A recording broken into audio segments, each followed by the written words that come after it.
I said no and I became an enemy. An enemy for my mother-in-law, for his family, and suddenly even for him. All because I didn't want to live under the same roof with her. My name is Lauren, I'm 30 years old and I've been married to Adam for almost 2 years now. We live in Seattle in a cozy apartment that always smells faintly of coffee and baby wipes, and we have a 10-month-old son who has just started babbling in a way that makes every sleepless night feel worth it. Adam moved to the US as an international student a few years before we met, while I was born here to immigrant parents who raised me with a foot in two cultures, one steeped in tradition and the other in adaptation. Our home is a mix of both now. We speak 2 languages around the dinner table, cook dishes that neither of our neighbors can pronounce, and argue over whose mother makes better tea.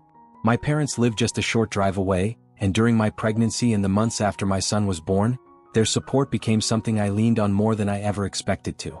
My mom, in particular, has been incredible, showing up with meals when I was too tired to cook, rubbing my swollen feet while telling me stories from when I was a baby, and now, almost every other day, stopping by just to hold her grandson and give me a break long enough to shower or breathe or simply sit in silence for a few minutes. Adam gets along well with her, which is something I'm deeply grateful for. He greets her with a hug at the door, asks about her health, and even laughs at her old-school advice about raising children, nodding along respectfully even when it contradicts the parenting books we've been reading.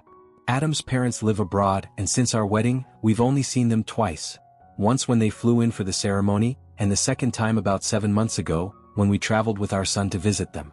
That trip was overwhelming in the way only international travel with an infant can be, but it also meant a lot to Adam, seeing his family hold our baby for the first time, watching his mother tear up as she cradled her grandson, and his father beam with quiet pride. Despite the distance and time zones that separate us, we've done our best to stay connected. Regular video calls, photos, voice messages, but it's not the same as being there, and I know it weighs on Adam more than he lets on. We recently moved into a new house, a place that finally feels like it fits the shape of our growing family, with a little backyard for our son to someday run around in and enough space that we don't feel like we're constantly tripping over each other's lives. What excited me the most, though, was the thought that Adam's mom would finally be coming to visit us. Not through a screen or as a guest in someone else's home, but here in our space under our roof.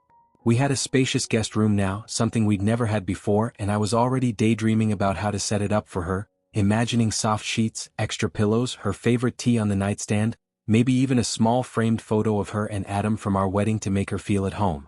When Adam casually mentioned one evening that he was in the process of applying for a visa for his mother, one that would allow her to stay in the US for up to 2 years, I blinked, thinking I had misheard him, but the way he continued speaking made it clear he wasn't talking about a short visit. I was stunned, not just by the length of the visa but by what he said next, that she was planning to retire soon and was considering coming to live with us, not just for a few weeks or months but potentially long-term. I sat there quietly, letting the weight of that settle in, feeling this strange mix of confusion, surprise, and a flicker of something I didn't want to name just yet, the kind of quiet unease that comes when you realize a conversation you thought you were going to have together has already happened in someone else's head. I told Adam right away, without trying to soften it or dance around it, that the most I was comfortable with was a few weeks, maybe a month at most, and even then I would need us to talk about boundaries and expectations.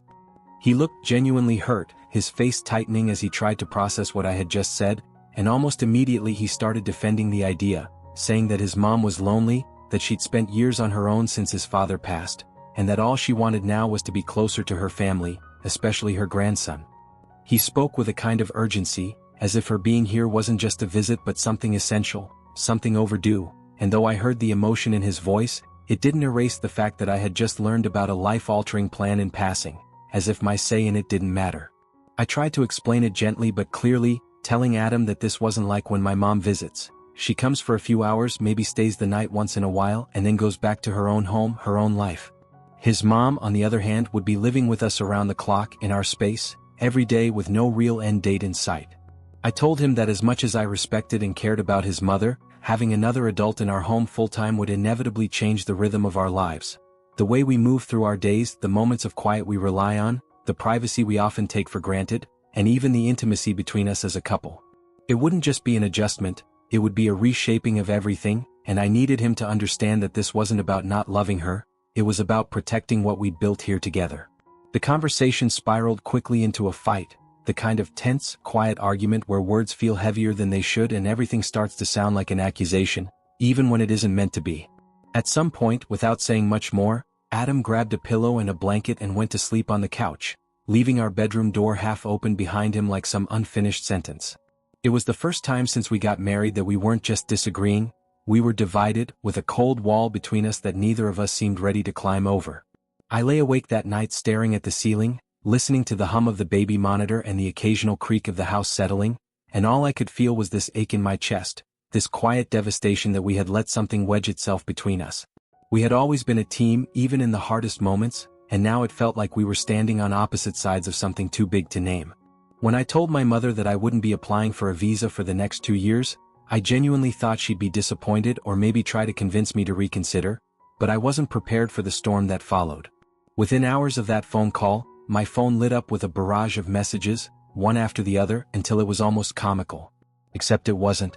Dozens of texts flooded in, all laced with religious quotes, references to divine obedience and not-so-subtle jabs about a child's duty to their parents. She quoted scripture, invoked tradition, and even went so far as to imply that by refusing to travel back, I was turning my back on family, culture, and God himself. Some of the messages were passive-aggressive, others outright furious. She ended one with, "You will understand when your own children turn their faces away from you." I just stared at that one for a long time, letting it sting. It was like she took my decision, one made out of personal necessity, and twisted it into a betrayal, a moral failure. I hadn't expected applause, but I didn't expect to be buried in guilt either. I decided that this conversation couldn't just be between me and her anymore. Adam needed to be part of it. I was tired of feeling like the crazy one, tired of having to recount every cruel word and manipulative jab while he just sat on the sidelines trying to smooth things over. So I asked him to call his mother with me, and he agreed, albeit reluctantly. We sat at the kitchen table, his phone between us, and I told him I wanted it on speaker so there would be no misunderstandings, no warped retellings. He hesitated for a second, then nodded and dialed. As soon as she picked up and heard both our voices, her tone turned ice cold.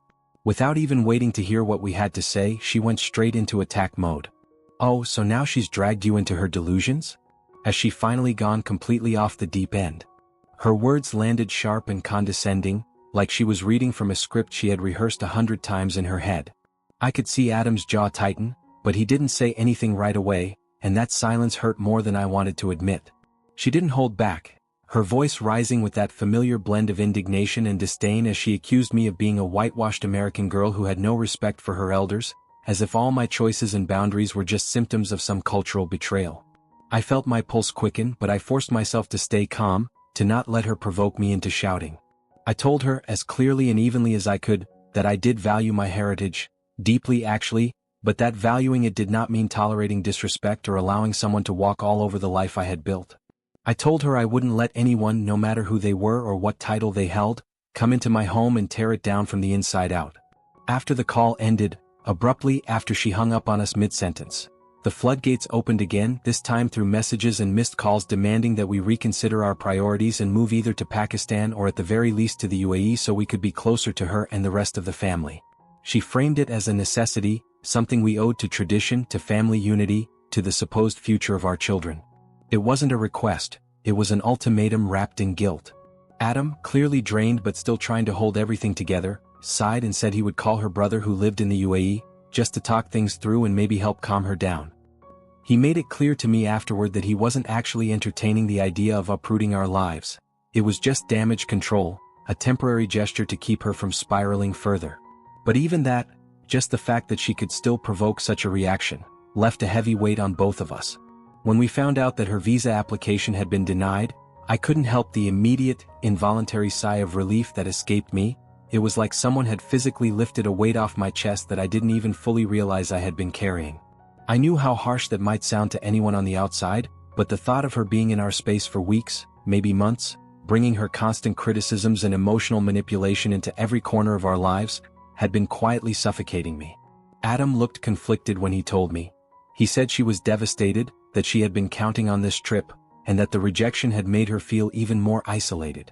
But I couldn't pretend to share that grief, because deep down I knew that one intense, chaotic month a year was still far easier to endure than the endless, daily unraveling of our home that would come with her permanent presence. I told Adam straight up, without hesitation and without sugarcoating a single word, "We are not moving. Not now, not next year, not ever. We have a home here, a job that gives us stability, and a life we've built with our own hands, piece by piece, through every hardship and every moment of joy. I wasn't going to throw all of that away just to appease someone else's guilt or misplaced expectations. He didn't argue, he just nodded slowly as if he'd known it too, but needed to hear it said aloud. We talked for a long time after that, really talked, and finally came to a decision we could both live with. At most, we'd plan a short visit to Pakistan once a year, 2 to 3 weeks max, enough to show respect and maintain ties without letting it consume or control our lives. Now, I keep things simple and respectful when it comes to his mother. Basic communication only, limited to holidays, polite responses, and the occasional photo of our child when it feels appropriate. I've drawn clear lines and I intend to keep them, not out of spite, but out of necessity. I am sorry truly that there's so much tension between us, that what could have been a warm relationship turned into something so strained and exhausting, but I will not let my own family fall apart to accommodate other people's expectations, no matter how loud or guilt-laced they may be. I've learned the hard way that peace in your home is something you have to protect, fiercely if you must, and in this I am unwavering. After that call, something shifted in me and I couldn't look at Adam the same way anymore. Not entirely. He apologized of course more than once and I could tell he meant it, but there was this lingering residue, this quiet ache that wouldn't go away. It came from realizing how effortlessly, how reflexively, he had been willing to put my peace of mind on the altar of her moods, as if my discomfort was just a temporary inconvenience compared to her approval. That betrayal, however subtle it may have seemed to him, settled deep in me, and I couldn't help but wonder if it would always be like this. Me carrying the burden while he played mediator between two worlds, never fully stepping into mine. I tried to convince myself that I could let it go, that I could just forget the things she had said and move on for the sake of keeping the peace, but I couldn't, not really. Her words had rooted themselves somewhere deep inside me, and no matter how much I tried to brush them off, they stayed. Every time I looked at my son, that unease crept back in and I found myself gripped by the same chilling thought. What if she starts feeding him the same venom she tried to inject into our conversations, those twisted ideas about duty, obedience, shame, and control? What if one day, without me realizing it, her voice becomes part of the one he hears in his head when he doubts himself or questions the world? That fear lived quietly in the background of everything, turning forgiveness into something far more complicated than I ever expected. Adam kept trying to walk this impossible tightrope between me and his mother, acting like if he just stayed neutral long enough, somehow the tension would dissolve on its own, but it didn't. Instead, it started to wear him down, and I could see it in the way he moved through our home like a guest instead of a partner, tense and withdrawn, his silences growing longer, his laughter more forced. There were nights when we'd barely speak, both of us exhausted from pretending things were okay.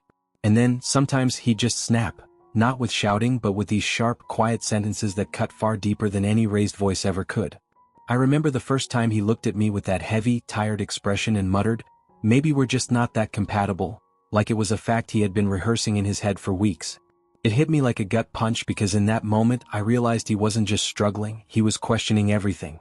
I've made my decision, and this time it's not up for debate. I'm setting clear, firm boundaries that I won't bend for anyone.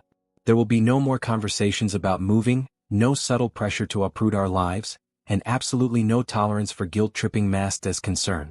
Contact with her will remain minimal, and only on terms that protect my peace and the well-being of our child. I've reached the point where I no longer feel the need to justify these choices, because I know what it costs me every time I allow her back in unchecked. If she cannot respect me, truly, genuinely respect me, then she does not get to be a part of my life, no matter what role she holds or what title she carries. Being Adam's mother does not give her a free pass to undermine me or my family. And although I knew it hurt him, knew that every firm line I drew pulled him further into the ache of choosing between two worlds, I still chose to protect myself and, more importantly, our child. Because at some point, my role in this story shifted. I was no longer just a wife trying to keep the peace, I was a mother, and that changed everything. I couldn't preach strength and self-respect to my son while silently allowing my own to be chipped away. I had to show him, not just tell him, what it means to stand your ground with grace, to set boundaries not out of anger but out of self-preservation. I chose the harder road, knowing it came with guilt and distance, because I couldn't allow him to grow up thinking love means sacrificing yourself piece by piece to make someone else comfortable.